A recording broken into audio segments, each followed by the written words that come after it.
मित्रों नमस्कार। जिंदगी हौले हौले में एक बार फिर आप सभी लोगों का हार्दिक स्वागत है। YouTube के इस पटल पर आज मैं भाषा और साहित्य के अंतर्गत प्रसिद्ध फिल्म निर्देशक, पटकथा लेखक, पत्रकार और कथाकार ख्वाजा अहमद अब्बास की एक प्रसिद्ध कहानी अबाबील का पाठ प्रस्तुत करूंगा।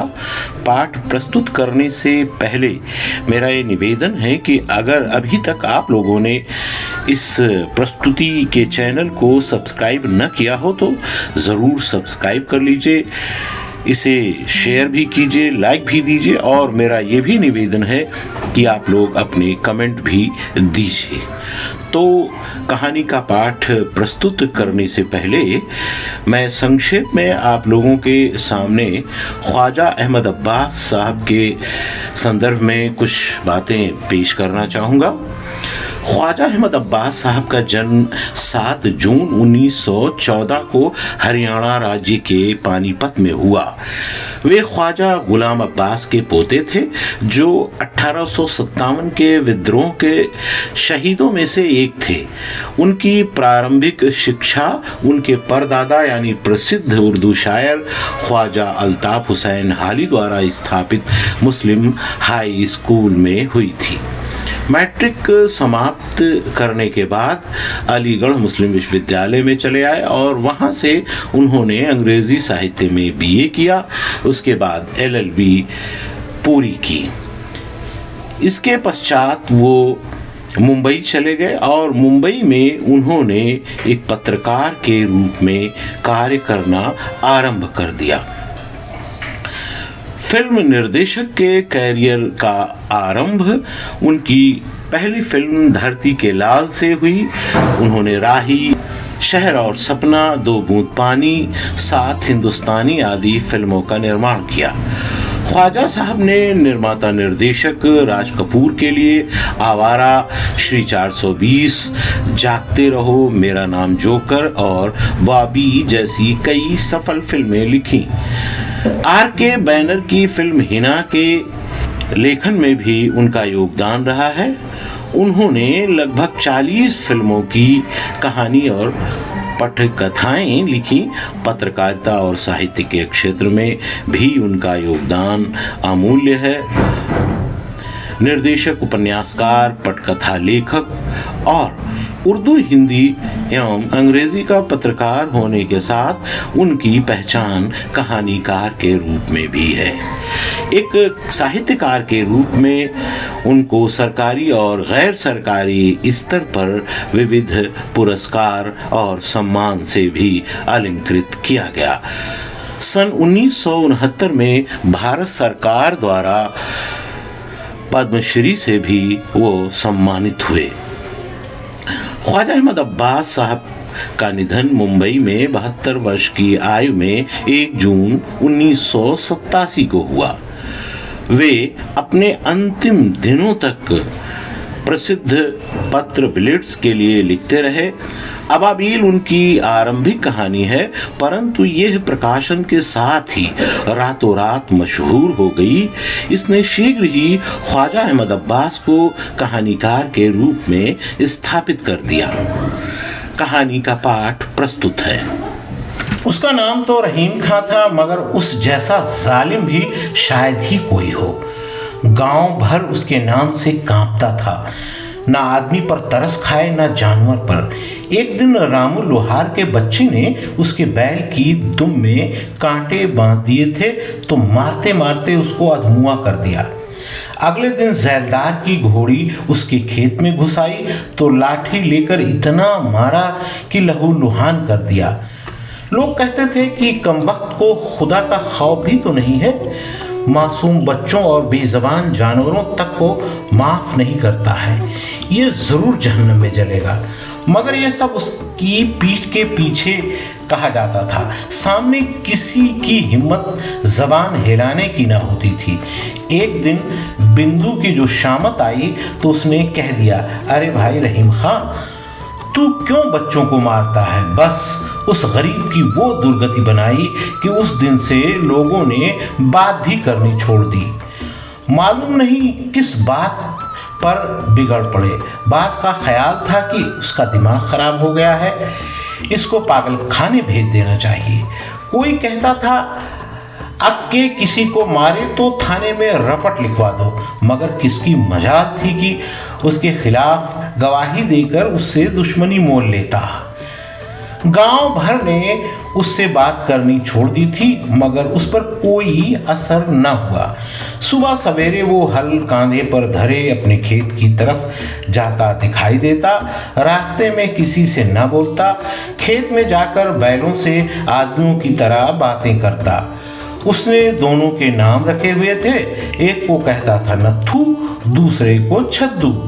हल चलाते हुए बोलता जाता, क्यों बे नत्थू, तू सीधा नहीं चलता? ये खेत आज तेरा बाप पूरे करेगा। और अबे छद्दू, तेरी भी शामत आई है क्या? और फिर उन गरीबों की शामत आ ही जाती। सूत की रस्सी की मार दोनों बैलों की कमर पर जख्म पड़ गए थे।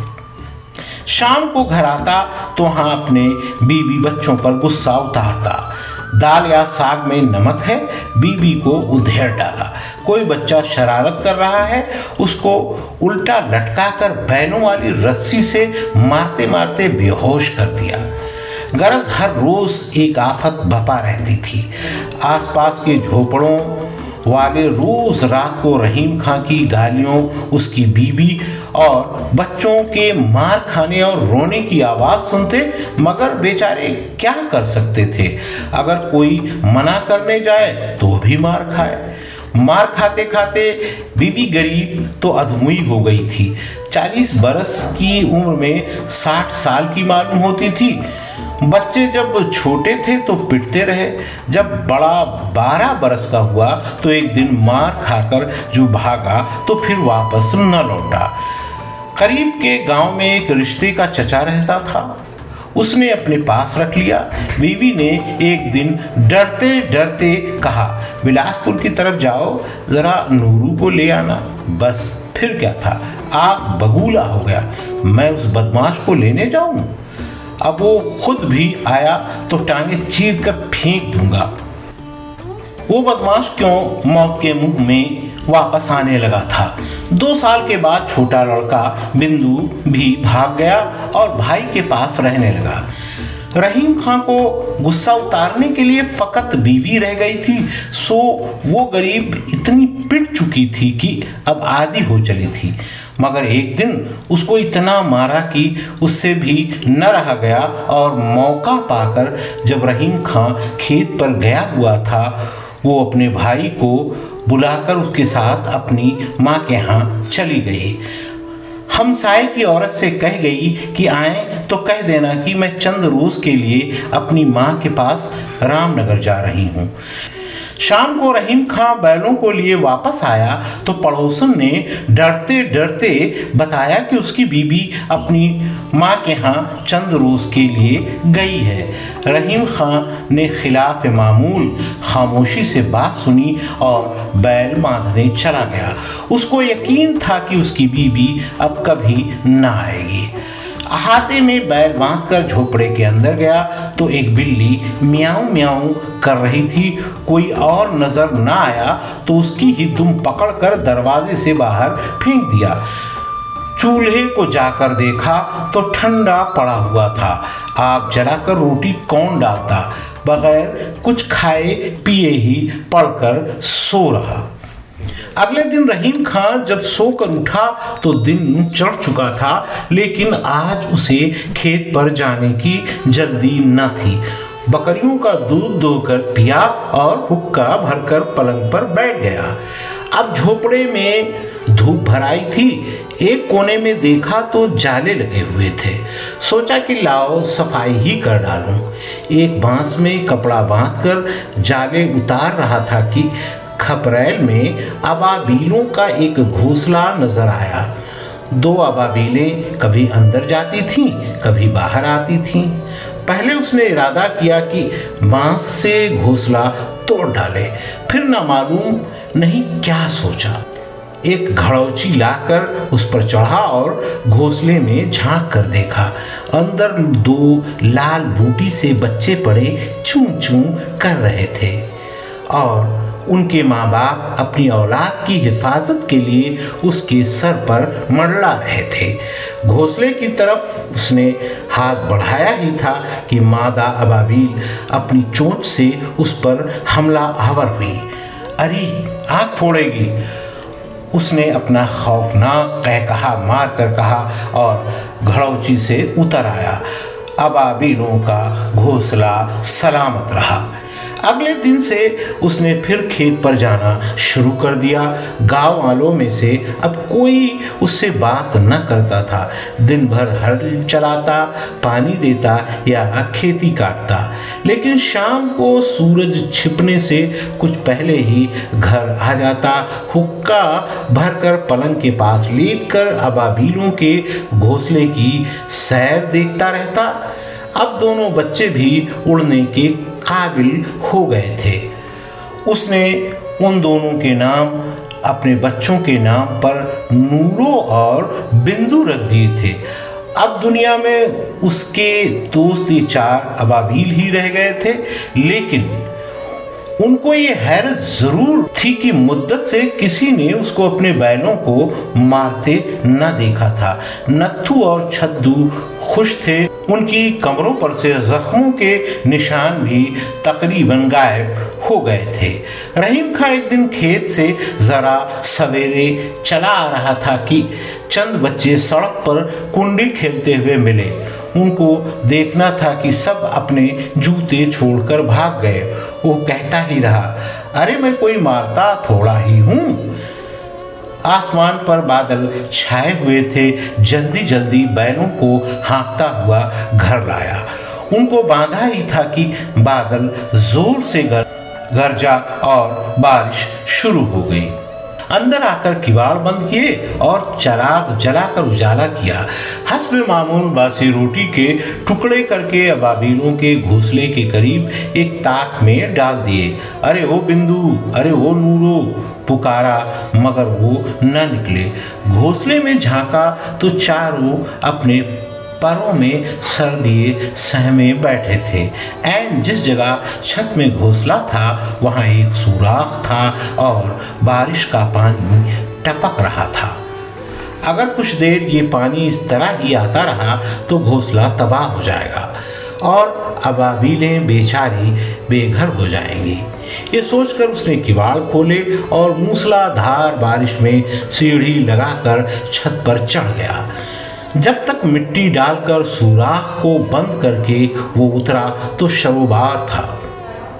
पलंग पर जाकर बैठा तो कई छींकें आईं, मगर उसने परवाह न की और गीले कपड़ों को निचोड़ चादर ओढ़कर सो गया। अगले दिन सुबह को उठा तो तमाम बदन में दर्द और सख्त बुखार था। कौन हाल पूछता और कौन दवा लाता। 2 दिन उसी हालत में पड़ा रहा। जब 2 दिन उसको खेत पर जाते हुए ना देखा तो गांव वालों को तशवीश हुई। कालू जैलदार और कई किसान शाम को उसके झोपड़े में देखने आए। झांक कर देखा तो पलंग पर पड़ा आप ही आप बातें कर रहा था। अरे बिंदु, अरे नूरू, कहाँ मर गए? आज तुम्हें कौन खाना देगा? चंद अबाबीलें कमरे में फड़फड़ा रही थीं। बेचारा पागल हो गया है। कालू जमींदार ने सर हिलाकर कहा, सुबह को शिफा खाने वालों को पता देंगे कि पागल खाने भिजवा दें। अगले दिन सुबह को जब उसके पड़ोसी शिफा खाने वालों को लेकर आए और उसके झोपड़े का दरवाज़ा खोला तो वो मर चुका था। उसकी पायती पर 4 अबाबीलें सर झुकाए खामोश बैठी थीं।